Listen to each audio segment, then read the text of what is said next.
Hello everybody, video here for you today.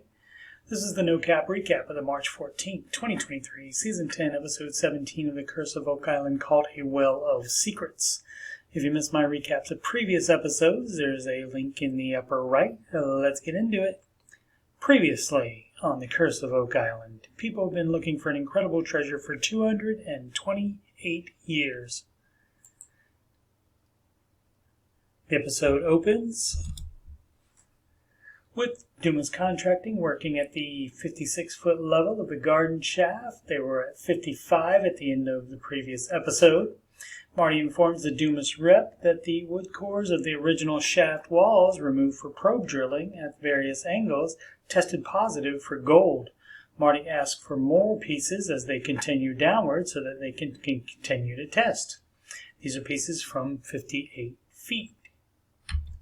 Rick and members of the team, including Tom Nolan, meet in the war room to discuss a plan of action based on Tom's father, Fred's find in the late 1970s of a 10-foot deep filled-in well at the northern edge of the swamp near the Nolan property.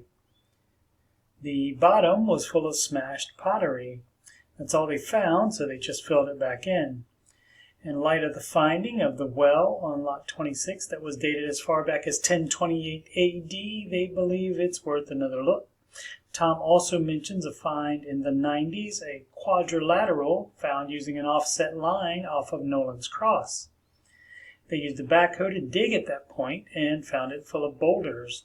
This is one of Fred's sketches of it. Here's another. Tom says no farmer working the land would have buried boulders. He adds that his father only partially backfilled it, so it could be easily excavated. The information and sketches are from an unpublished book Fred Nolan wrote documenting all of his work on the island.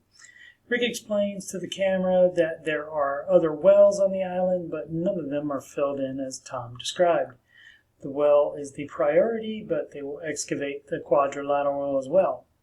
It's the name of the next episode. Interestingly, Fred Nolan did not use metal detectors in his work on the island. Not a proponent, said Rick. After Billy backhoes the top layer off the hidden well site, Gary Drayton finds this rosehead spike, similar to others found both in the Money Pit area and in Smith's Cove. It's hand-forged, which means old, and the size of it indicates used for tunneling or a shaft.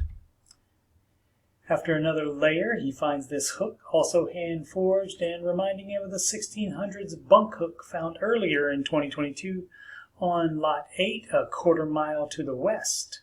Carmen Legg later puts the date range from 1650 to 1690 and says it was part of a block and tackle and would have been used for something much heavier than a bucket of water. Being thin at the bottom means it got a lot of use. They get down to 2 feet and do not see any stones that Tom described as being there, so they stop digging until he can look at it and provide more information. The forestry technician from last week's episode returns with the age of the oak tree growing through the rock wall on Lot 26. As far as he can tell, it's 240 years old, plus or minus 20 to 30 years.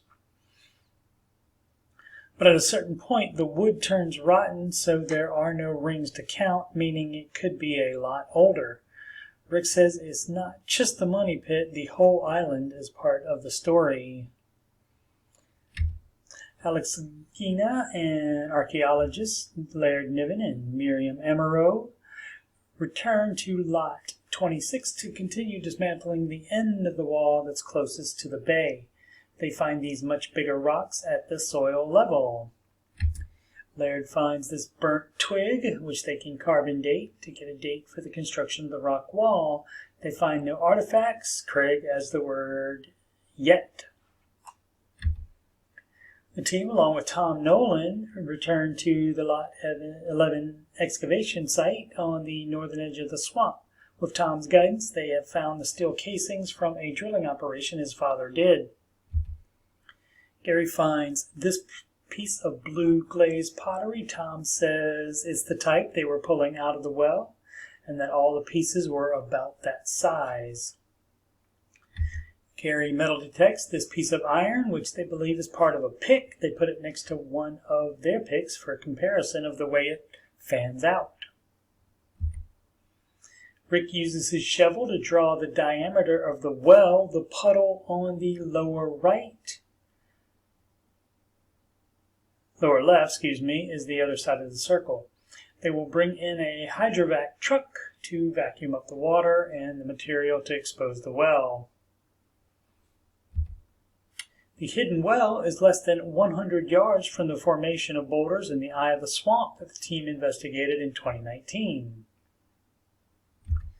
The hydrovac exposes the well, and Rick believes it to be the same construction style as the Lot 26 well, and that having one on the north side of the island and one on the south side means they were integral to the man-made workings on the island. Additional permits will be needed to dig deeper. In the interpretive center, the new wood samples from the garden shaft were put in the X-ray fluorescence spectrometer and revealed a higher count of gold. Those samples are from 3 feet further down and on the opposite side of the shaft, indicating high saturation. Emma says the counts are getting higher as they go lower.